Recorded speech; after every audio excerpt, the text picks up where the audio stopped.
Hi అందరికీ. ఈరోజు మనం ఈ వీడియోలో టెర్రకోటా స్టడ్స్ ఎలా చేయాలో చూద్దాం. ఫస్ట్ ఒక ఫ్లాట్ బేస్ తీసుకొని దానిపైన ఒక ప్లాస్టిక్ షీట్ వేసుకున్న తర్వాతే మనం టెర్రకోటాకు సంబంధించినవి ఏవైనా దానిపైన చేసుకోవాలి. మన క్లే వచ్చేసి పిల్లల ప్లేడో ఎంత మెత్తగా అయితే ఉంటుందో అంత మెత్తగా ఉండాలి. ఇలా ప్రెస్ చేసినప్పుడు దానిపైన ఎలాంటి చీలికలు ఉండకూడదు. ఒకవేళ చీలికలు ఉన్నట్లయితే క్లేని కొంచెం తడి చేసుకొని మళ్ళీ వాడుకోండి. నేను ఇక్కడ ఈ క్లేని కొంచెం తడి చేసుకుని వాడుతున్నాను. అలా వాడుతున్నప్పుడు ఏమవుతుంది అంటే కొన్నిసార్లు ఇలా ఎయిర్ బబుల్స్ ఫామ్ అవుతాయి. అలా ఫామ్ అవ్వకోకుండా చూసుకోవాలి.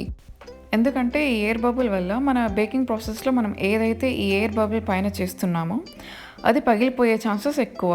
అందుకనే ఎప్పుడైనా సరే ఈ ఎయిర్ బబుల్ లేకోకుండా చూసుకోవాలి మనం. ఇక్కడ మన క్లే వచ్చేసి మరీ సన్నగా కాకుండా అలా అని లావుగా కాకోకుండా మీడియంగా ఉండే వరకు మనం రుద్దుకోవాలి. ఆ తర్వాత మనం స్టడ్స్ కోసము ఈ మినీ కుకీ కట్టర్స్ని వాడుతున్నాము.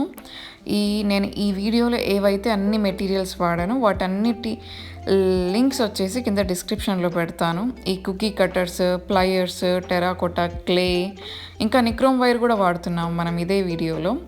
దాని లింక్ కూడా డిస్క్రిప్షన్లో పెడతాను, ఒకసారి చూడండి. ఇలా మనకి ఏ షేప్ కావాలంటే ఆ షేప్స్ అన్నిటినీ ఈ క్లే పైన పెట్టి ఇలా ప్రెస్ చేసుకోవాలి. ఇలా ప్రెస్ చేసుకున్నప్పుడు కొన్నిసార్లు ఈ కట్టర్ లోపలికే క్లే వెళ్ళిపోతుంది. అప్పుడు ఇలా ఫింగర్తో మరీ ఎక్కువ ప్రెషర్ పెట్టుకోకుండా జస్ట్ అలా ప్రెస్ చేస్తే అది బయటికి వచ్చేస్తుంది. ఇంకొక ఇంపార్టెంట్ థింగ్ ఏంటి అంటే ఈ క్లే పార్ట్, మనం ఏదైతే ఈ క్లే పార్ట్ చేస్తున్నామో ఆ క్లేకి సంబంధించింది చేస్తున్నంతసేపు మన ఫింగర్స్కి నెయిల్స్ ఉండకోకుండా చూసుకోవాలి. కొంచెం నెయిల్స్ ఉన్నా అది క్లేకి తగిలిన వెంటనే వాటిపైన గీతలు పడిపోతాయి. అందుకోసం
ఫస్ట్ ఇక్కడ నేను స్క్వేర్ షేప్ స్టడ్స్ని తీసుకుంటున్నాను.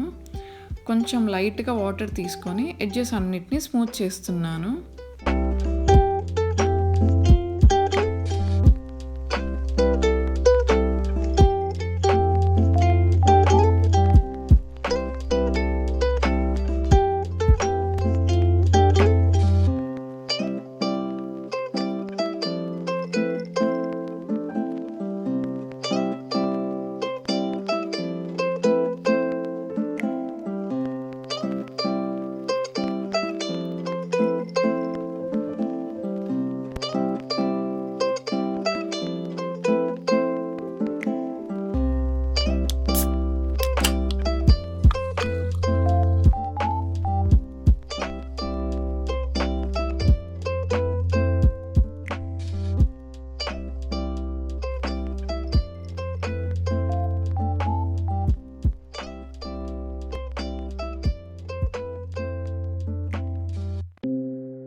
ఎడ్జెస్ అన్నీ స్మూత్ చేసిన తర్వాత కార్వింగ్ టూల్స్తో మనకి కావాల్సిన షేప్ మనం వేసేసుకుందాం దానిపైన. ఇక్కడ కార్వింగ్ టూల్ లేని వాళ్ళు నైఫ్తో కూడా ఈ లైన్స్ని వేసేసేయచ్చు.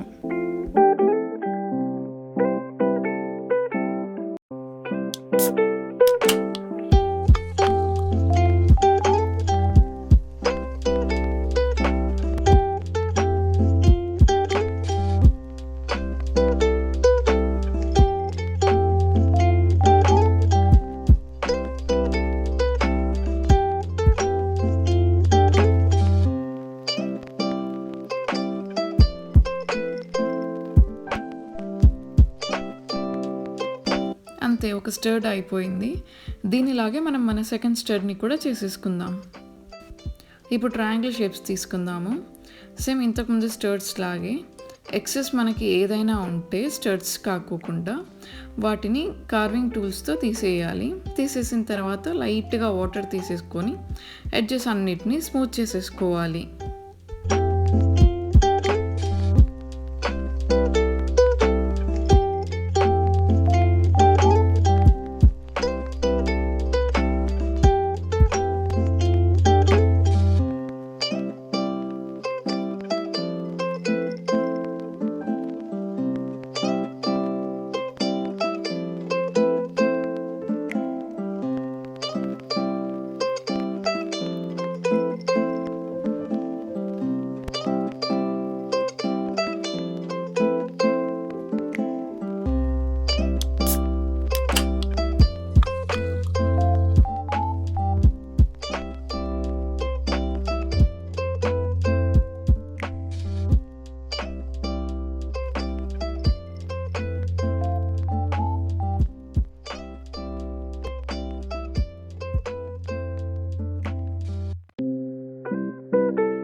చేయబోయే స్టర్ట్కి కింద లాలీపాప్ పెడుతున్నాము.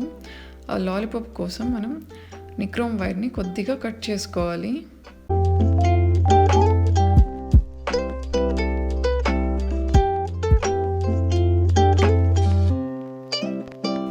ఇప్పుడు కొద్దిగా క్లేని తీసుకొని చిన్న బాల్ లాగా చేసుకోవాలి.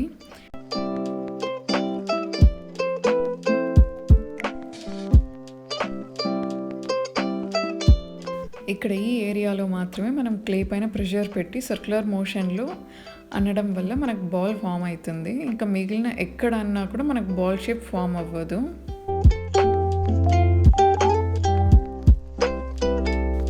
కట్ చేసిన నిక్రోమ్ వైర్ని ఈ బాల్లోకి గుచ్చాలి. అంతే, మన లాలీపాప్ రెడీ.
ఇప్పుడు ఈ లాలీపాప్ని స్టడ్కి ఎగ్జాక్ట్ మిడిల్లోనే గుచ్చాలి. మరి ముందరికి ఉండకూడదు, వెనక్కి ఉండకూడదు.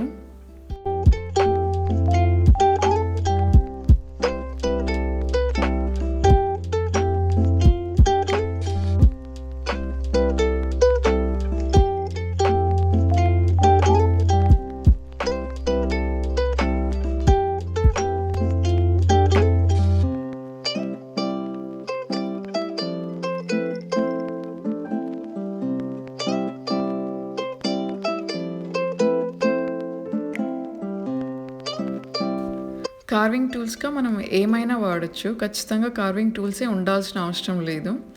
ఇక్కడ నేను కార్వింగ్ టూల్గా ఈ వైట్ పైప్ని, ఇదేంటి అంటే పిల్లలు తినే లాలీపాప్ ఉంటుంది కదా, ఆ లాలీపాప్కి కిందది వాడాను నేను.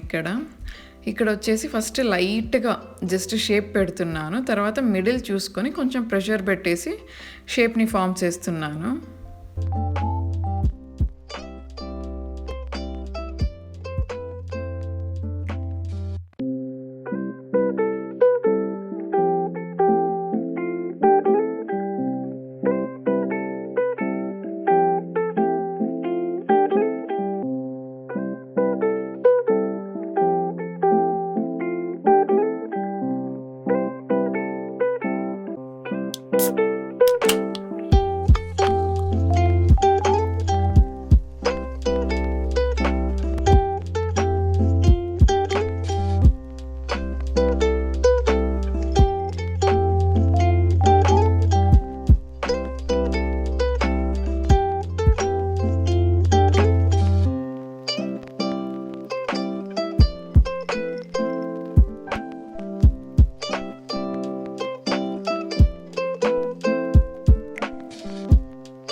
మన స్టడ్స్ అన్నీ రెడీ అయ్యాయి. ఇవి ఇలానే ఒక 2 days అన్నా డ్రై అవ్వాలి. దాని తర్వాత వీటి ఫైరింగ్ ఇంకా పెయింటింగ్ అలానే స్టడ్ బేస్ ఈ స్టడ్స్కి ఎలా అటాచ్ చేయాలో నెక్స్ట్ వీడియోస్లో చూద్దాం. Thank you for watching. Please subscribe to our channel for more videos.